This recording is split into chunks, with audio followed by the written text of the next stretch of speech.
saja untuk pertanyaannya tentang bagaimana upaya pemerintah untuk menjaga pertahanan dan keamanan dalam suatu negara agar terhindar dari masalah-masalah yang memicu sehingga terjadinya peperangan dan konflik atau lain sebagainya.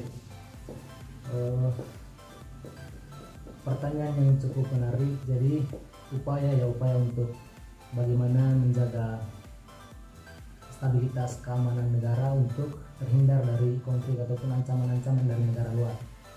Nah, kemudian ada beberapa hal yang kemudian perlu kita ketahui secara bersama, bahwa untuk menjaga dan menertibkan suatu negara perlu adanya ketertiban yang kemudian harus dipahami dan harus ditaati, karena di negara kita berasaskan negara hukum, yang kemudian segala hal yang kemudian kita lakukan hari ini itu sudah diatur dalam Undang-Undang 1945. Dan saya masuk pada bagaimana upaya untuk menjaga keamanan sehingga terhindar dari peperangan negara luar terhadap negara Indonesia itu sendiri.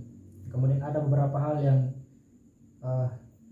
kemudian kita perlu persiapkan untuk terhindar dari ancaman-ancaman militer luar negeri ya.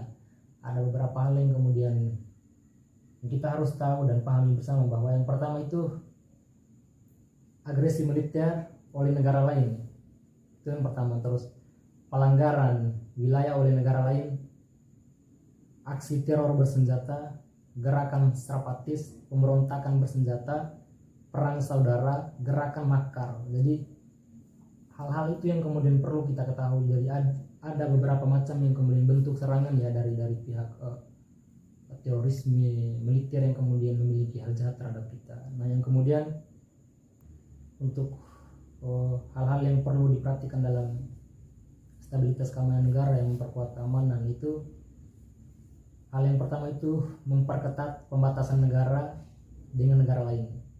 Yang kedua, menanggulangi dan mengatasi ancaman militer dalam negara. Melatih tentara lebih disiplin lagi dalam menjaga daerah perbatasan, meningkatkan alutsista, dan masyarakat diharapkan dapat berperan aktif dalam upaya menjaga dan merawat kedaulatan. Terus memberikan pemahaman dengan secara ideologi, semacam pembelajaran mengenai PPKN ataupun pendidikan Pancasila dan kewarganegaraan, yang kemudian itu akan menjadi pemahaman ideologi dan menjadi kekuatan kita ketika membaca situasi-situasi yang kemudian memicu untuk adanya konflik di negara kita.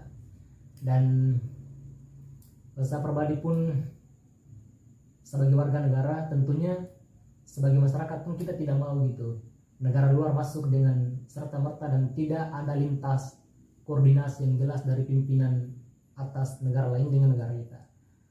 Dan negara kita itu negara hukum. Ketika ada pelanggaran di negara kita, tentunya setiap penjaga keamanan di beberapa wilayah itu harus menggunakan sistem yang tegas, mengambil keputusan dan melihat sesuatu hal yang terjadi yang kemudian itu bahwa kita diserang pada waktu itu, dan pihak keamanan pun harus tegas ataupun harus menyerang balik, bahwa tidak ada konfirmasi yang jelas sebelum mereka masuk di wilayah kita.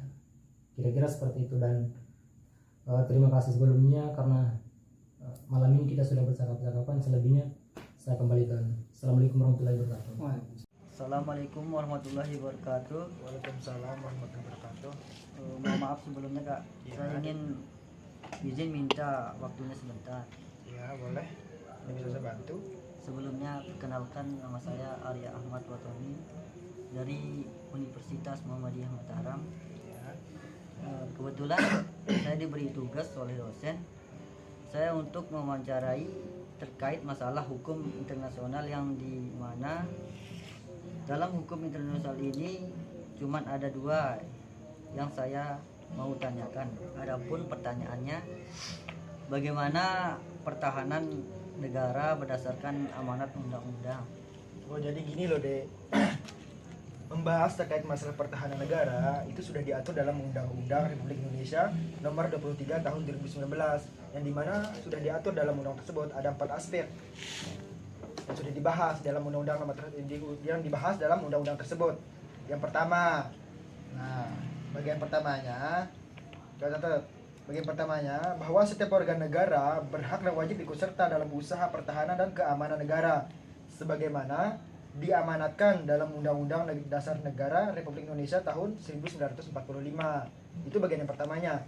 Dan sebagian keduanya, bahwa sistem pertahanan negara bersifat semesta, yang melibatkan seluruh sumber daya nasional yang dipersiapkan secara dini oleh pemerintah dan diselenggarakan secara total, terpadu, terarah, dan berkelanjutan.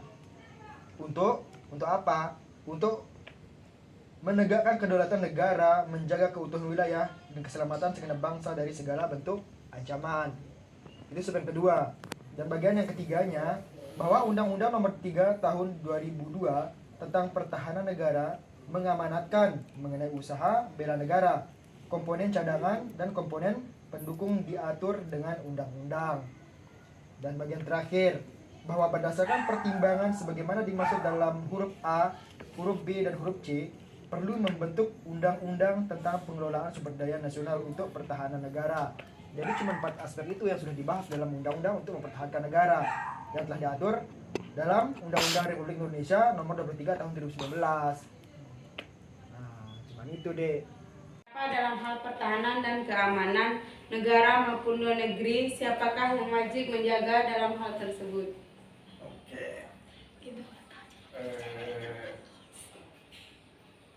Siap saya jawab terkait dengan pertanyaan saudari saya.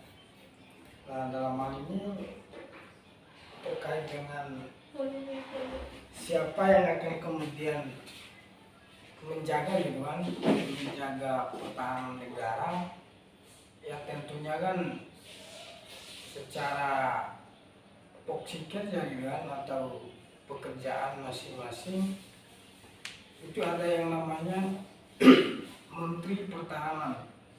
Nah, di Menteri Pertahanan ini kan dia berfungsi untuk bagaimana kemudian melihat perkembangan negara khususnya negara Republik Indonesia. Nah, perangkat-perangkatnya adalah itu ada TNI dan kepolisian, dan tentunya juga masyarakat Indonesia dia harus terlibat aktif di dalam bagaimana kemudian mempertahankan negara Republik Indonesia khususnya. Tentunya yang berperan penting di sini adalah aparat kepolisian dan juga TNI. Wabarakatuh, perkenalkan nama saya Meli Albiani dari Prodi PPKN. Maka mengganggu, saya di sini ingin mewawancarai tentang hubungan pertahanan dan keamanan luar negeri dengan berbagai negara. Di sini saya ingin bertanya, bagaimana sih sepengetahuan kakak negara itu mampu melakukan hubungan internasional dengan negara-negara dalam bidang pertahanan dan keamanan dengan berbagai negara? Baik, pengetahuan kakak kalau mempertahankan keamanan dan pertahanan negara di berbagai negara itu ada beberapa macam hal. Yang pertama, keuangan. Tentunya negara contohnya saya ambil negara Indonesia dengan negara Rusia. Negara Indonesia kita harus bisa memberikan ke negara luar itu investasi untuk masuk ke negara Indonesia supaya menjalin komunikasi dan hubungan yang baik dengan negara lain. Dan juga selain dari keuangan, negara luar dengan negara Indonesia harus bisa saling kerjasama, antara pelatihan bersama antara TNI dan Polri supaya menjalin hubungan yang lebih baik. Itu satu hal yang kakak bisa pahami tentang pertanyaan ini, tentang peperangan Rusia dengan Ukraina juga. Kita bisa melihat bagaimana peluang negara-negara lain itu untuk saling membantu antara negara yang satu dengan negara yang lain supaya menjalin keamanan dan menjalin komunikasi yang lebih baik di antara beberapa negara ini. Contohnya negara Amerika mendukung negara Ukraina, membantu negara Ukraina supaya bisa melawan negara Rusia yang terus menjajah negara Ukraina tersebut. Dengan dalil apa? Negara Rusia menjajah negara Ukraina hanya ingin memanfaatkan supaya mereka bisa menguasai minyak bumi yang ada di Ukraina.